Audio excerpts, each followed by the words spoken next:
All right, Gator Nation, good morning on this tax day, April 15th. Let's make sure we get our taxes done. If you forgot, I got mine done about 2 weeks ago, so I'm in the clear. Graham, have you got your taxes done yet? Did them 2 days ago. Congratulations. I woke up Sunday, and I was like, I need to do those. And I did them. It didn't take me very long. It took me like 15 minutes. H&R Yeah, same here. Tax day is today. News surrounding Gator Nation before we get to the spring game. And we're going to get into the Nico Iamaleava Tennessee quarterback situation with him leaving Tennessee. It's out there. I don't know if it's official yet. Florida's going to hire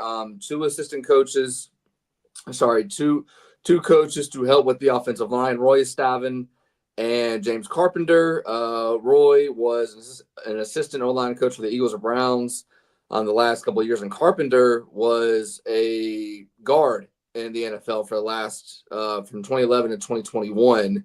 He was a first-round pick to the Seahawks in 2011. So Florida will get some help there. Not official yet, but I've seen Football Scoop and a couple other outlets have posted A to Z Sports. And also, Graham, Alex Condon will test the NBA draft waters. Do you think he's going to leave, or do you think he's going to come back? He's coming back. Yeah, I'd agree. It's one of those where you talk with your agent, see what your draft position is, and then you're like, all right, now I'm good. For those that may not remember, Walter Clayton Jr. and Will Richard both did this last year. Yeah.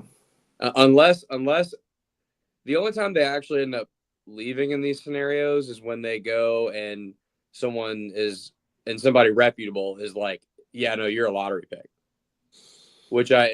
Especially if Alex Condon had this great tournament and he couldn't be guarded the whole time and he was eating people alive and his post game looked incredible and all that, I think there'd be a real threat of him leaving right now. But he really, really, really struggled in the tournament. I think he's going to need another year.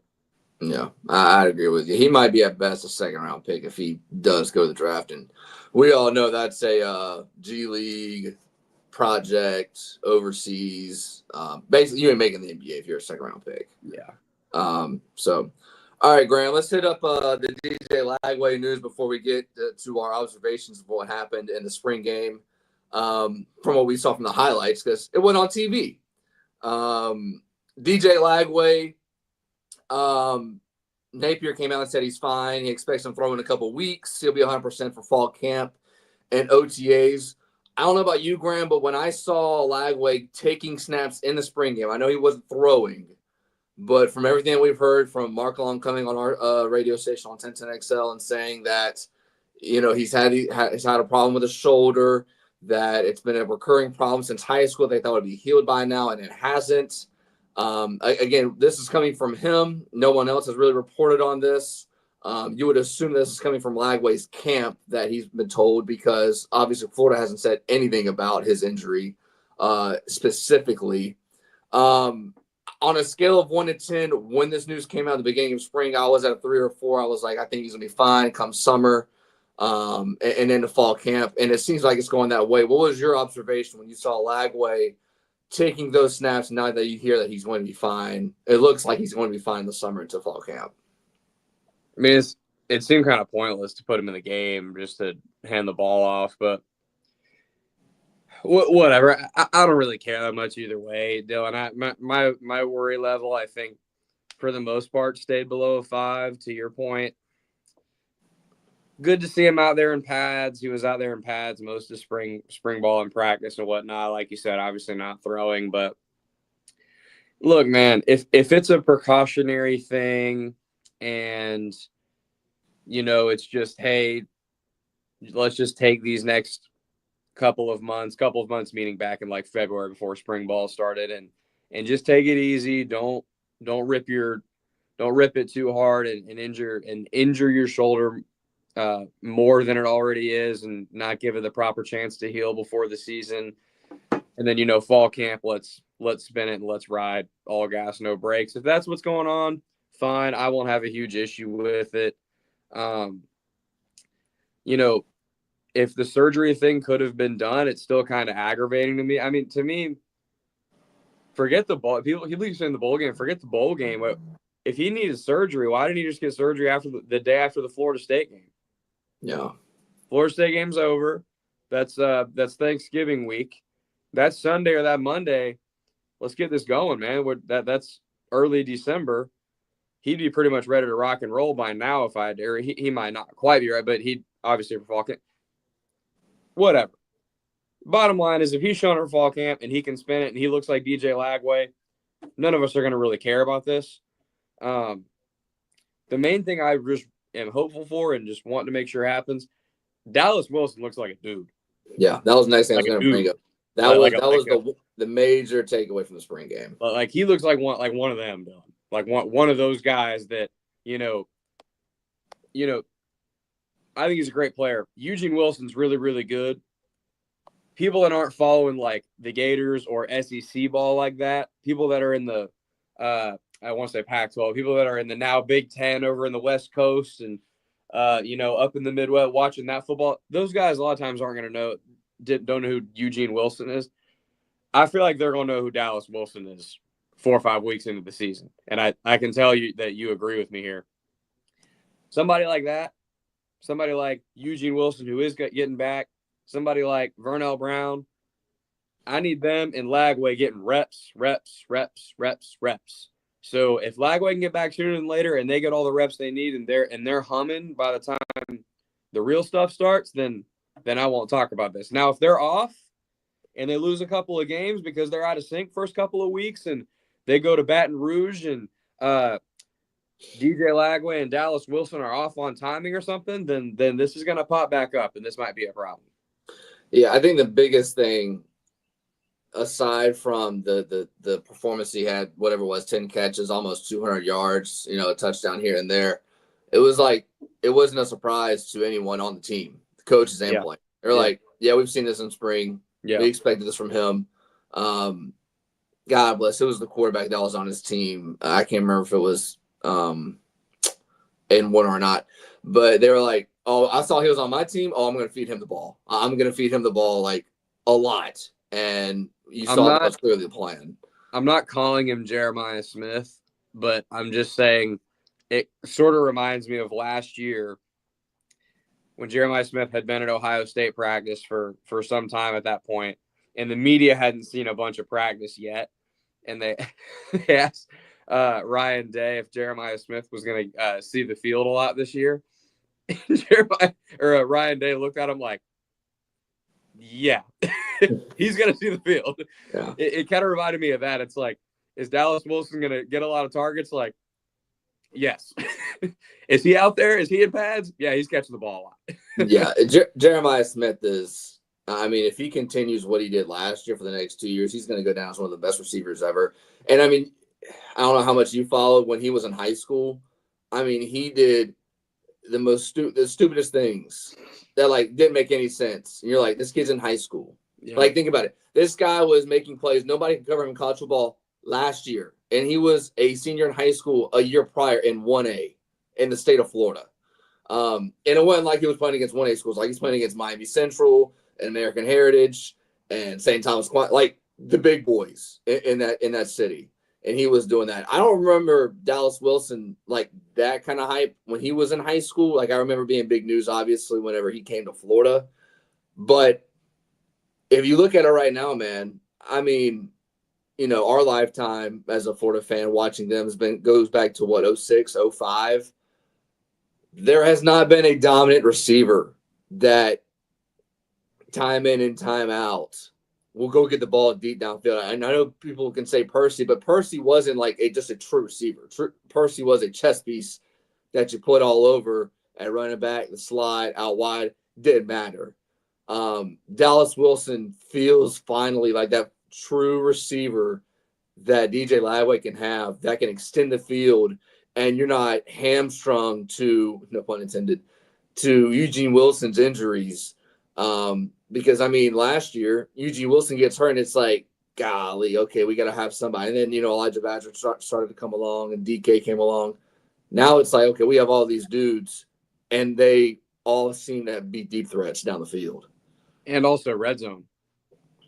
Yeah. because of Dallas Wilson's size. I mean, I got a guy now. You're telling me now I got a guy with size and speed. I got a quarterback that 50 yards down the field, every time he launches it, he hits guys dead in the hands. So I got that. I got that field stretching to your point. And then I got when I'm on the 5-yard line and the entire country thinks that I want to give the ball to Jaden Ball here between the tackles, I can go up and I can get Dallas Wilson on an undersized corner, and I can throw that thing up back shoulder or wherever, and he's going to go up and get it. Yeah, that's pretty exciting. Yeah, that's especially if the other guys can develop. That sounds like fun. And if Eugene Wilson can play all 12 games, I'll even set the bar at 9 games. If you can play 9 games this year, this team can be really, really good and be explosive on offense. Something that we haven't seen since Kyle Trask took the snaps under center. And we saw last kind of quick thing on the spring game, Dylan, because I know we want to move on to other stuff, but just because we're still talking about weapons, we always know Jaden Ball is going to be like the guy running back, but I still don't think we talk about Jacoby Jackson enough. No. He had a great spring game. Mm-hmm. He had a phenomenal ending to the season last year. That dude can play, man. The first guy never brings him down. He seemingly always gets 4 to 5 yards, if not ripping a big one. We don't give him his due, man. Like Jacoby Jackson, he stays healthy. I mean, knock on wood for everybody, but he stays healthy. Like he's dependable. That guy, I just wanted to give him his flowers real quick because I know he balled in the spring game, and I think come early in the season, we're gonna remember who Jacoby Jackson is because Jaden Ball can't take every carry, and when they give it to Jackson again, we're gonna still be able to run the ball. If this team, which I think they will be able to, we talked about this all throughout last year, Dylan. If this team can run the ball effectively, everybody wants to talk about Lagway at the end of last year. Them being able to run the ball at 4 to 5 yards a clip. Well, and more importantly, the offensive line was a hell of a lot better than it was to start the season. Right. That was arguably as big of a shift as Lagway was at the end of the season to get them really able to score some points and move the ball on a regular basis. And they're bringing everybody back on the offensive line.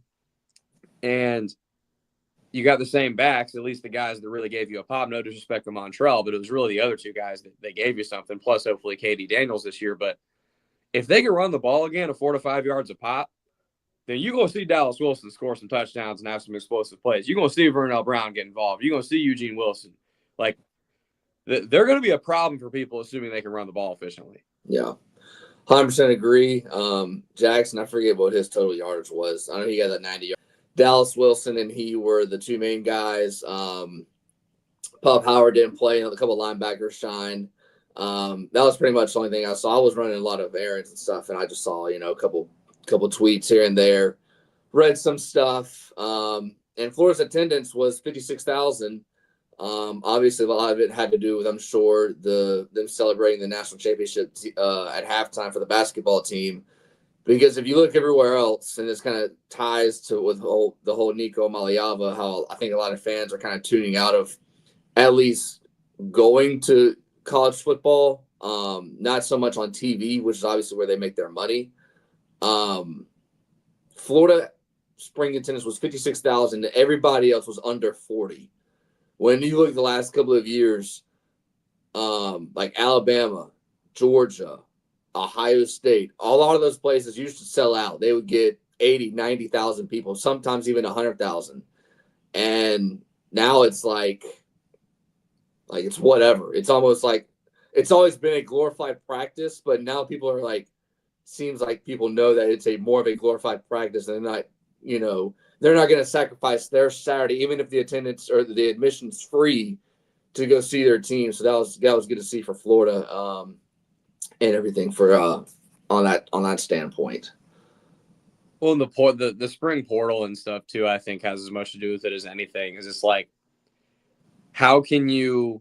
And when I say you, I'm not saying Florida. I'm saying every big time program in college football. To your point, talking about everybody: Ohio State, Bama, Oregon, anybody. How can you sell your fan base on being super excited for a spring game when it's a glorified practice, to your point, and B, the spring portal window opens up tomorrow. And you've already your seen a lot of roster's not guys in the even portal. your roster's not even technically finalized. No. How are you supposed to get super excited for that? There's a team right now that's going to have a new starting quarterback, probably, whoever takes Nico Iamaleava. How is that fan base supposed to be excited? They don't even know who their quarterback is. No. Not in Florida, but you know what I'm saying? Like that kind and look, that's sort of an unintended consequence of the portal and stuff. I don't think the main issue with transfer portal and NIL is the spring game. Don't get me wrong. But just to kind of put a bow on the point you just made, it's like, how are you supposed to have fans be excited about this? Yeah, well, I mean, when you get rid of signing day is irrelevant now. That used to be a national holiday for anybody that covers the sport. Now it's gone by the wayside because of the transfer portal, and because of the transfer portal, these college coaches set up the how they give out scholarships by saying, okay, we're going to give out all these scholarships, and you have until June before your senior season starts for you to commit to us. And if if a couple of guys commit and, we're only giving out 4 scholarships at receiver and 4 guys commit, well, and you're a receiver, then you're out of luck. So that's part of it. You can follow those guys in high school, but, I don't know how many fans really follow the day-to-day of, the teams in high school and what they do, unless you're a top-end 5-star. So signing day's gone. Spring game used to be a big deal. Now it's not a big deal. You're just adding another thing, which kind of ties to this Nico, God bless.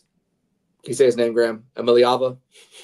I'm gonna have you give it 2 more tries, and then I'll say I know his name. It just escaped my mind. Nico Iamaleava. Iamaleava. No. I'm a leaving. Yeah, that's the one. Iamaleava. Iamaleava. Iamaleava. Lava. Why'd you say lava? I don't know lava. Iamaleava. Iamaleava. Iamaleava. Iamaleava. Iamaleava. There you go. All right. Class dismissed. Iamaleava. All right.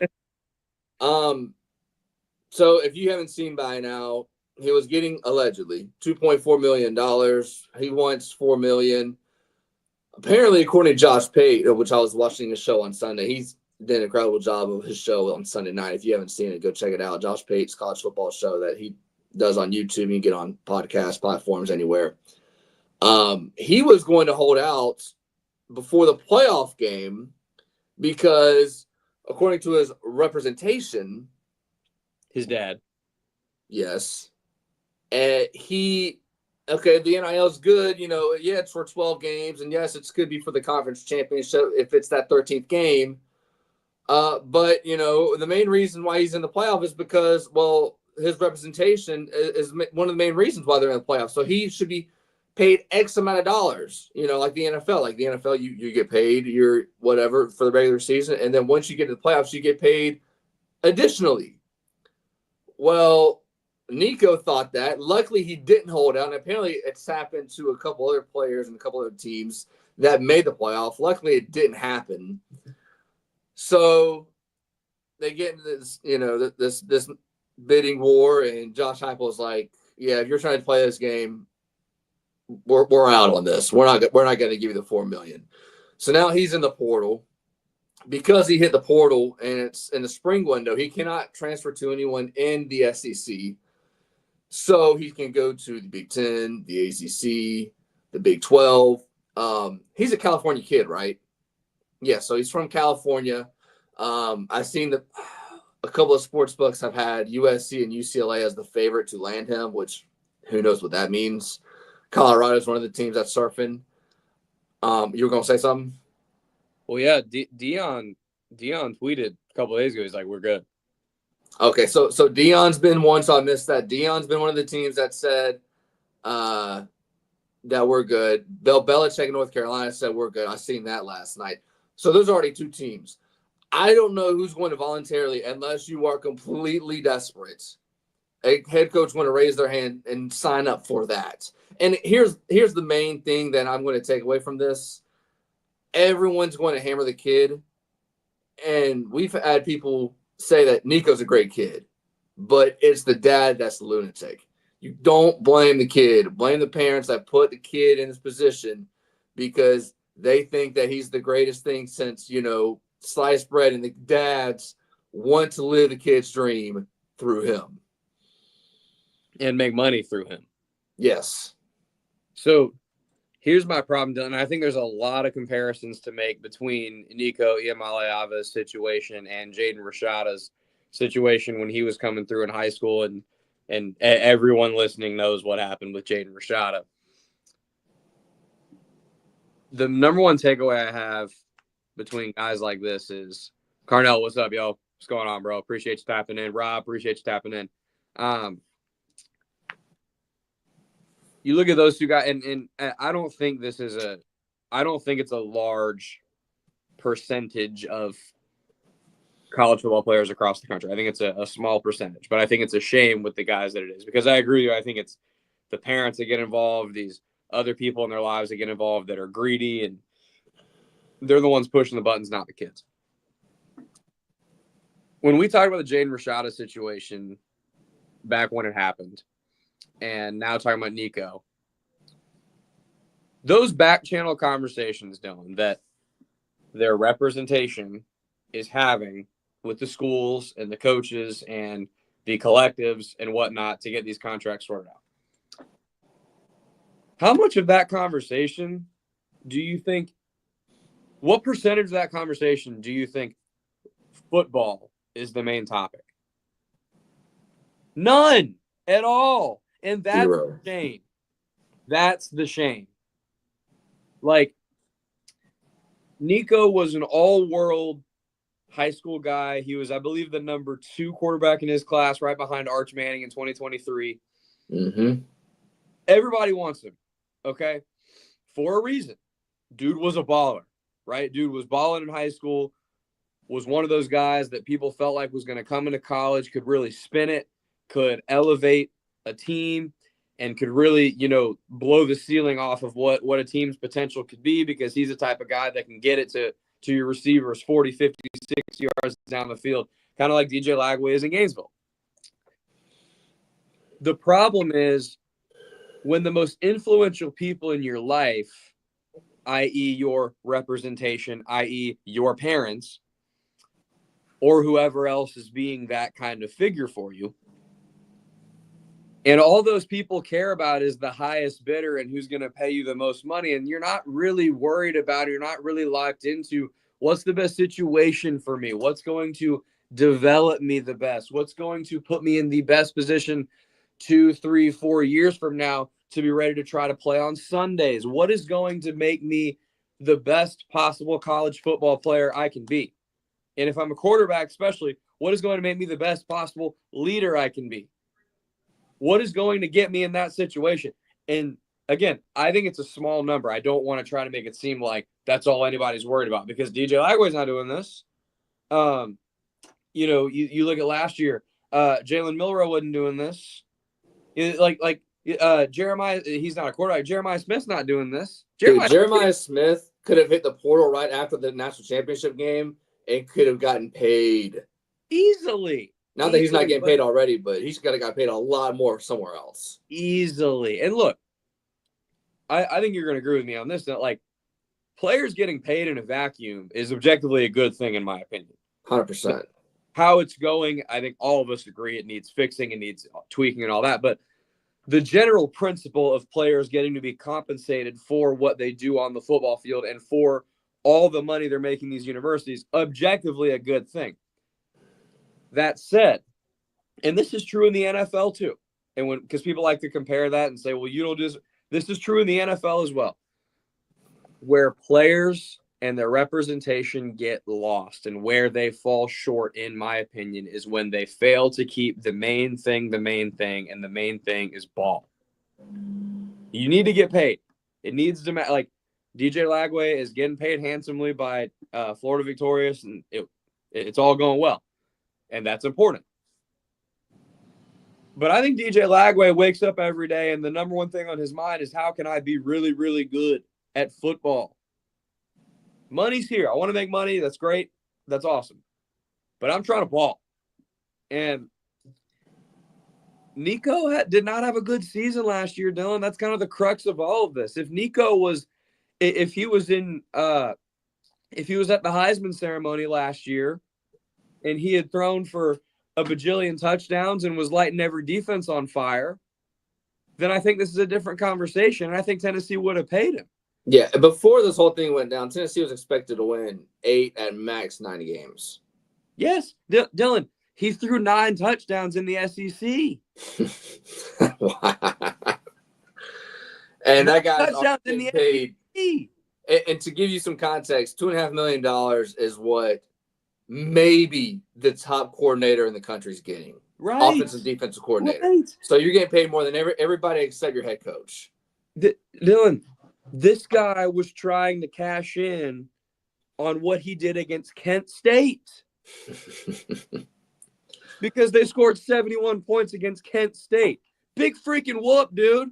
I don't care. You know how many quarterbacks could put up 70 against Kent State? Aiden Warner. Yeah, I could really spin it. Hey, spin it. I mean, what are we doing? But this is what I'm saying. This is what I'm saying. Because, look, again, this is the point. Clearly, Nico's really talented. Obviously. Okay.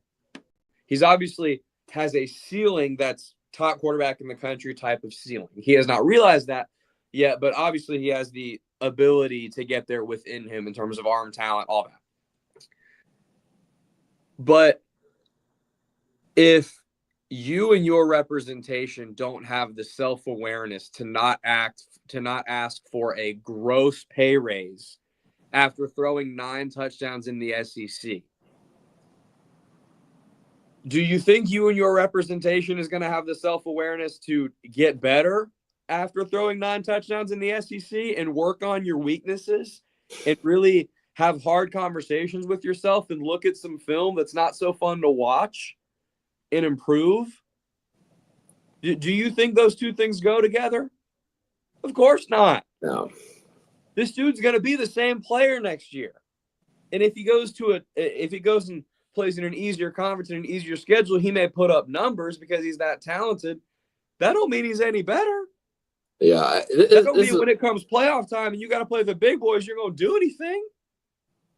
$4 million? Come on, man. Yeah, this is my main thing. I mean, obviously, we know that, we see this in politics and we see this we see this a lot of times with athletes. Like, you can never have enough money. And when money is the number one thing on your mind, you can never have enough. It doesn't matter if the number's 2 million, 5 million, 10 million, 20 million, whatever.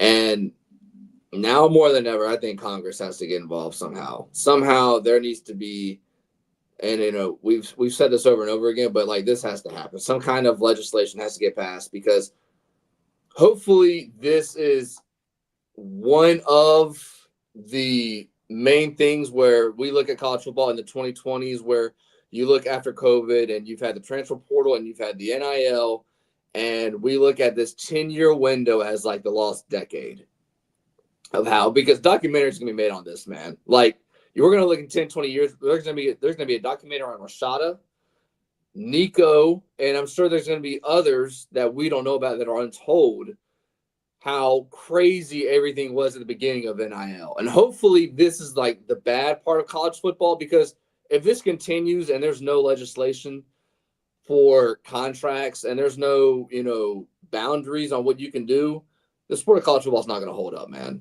And to tie back to what I said 10 minutes ago, signing day's gone. Spring game attendance, where people would, 80, 90,000 people would show up. That's no longer the case. And people are just tuning out because of junk like this. I agree and disagree with you.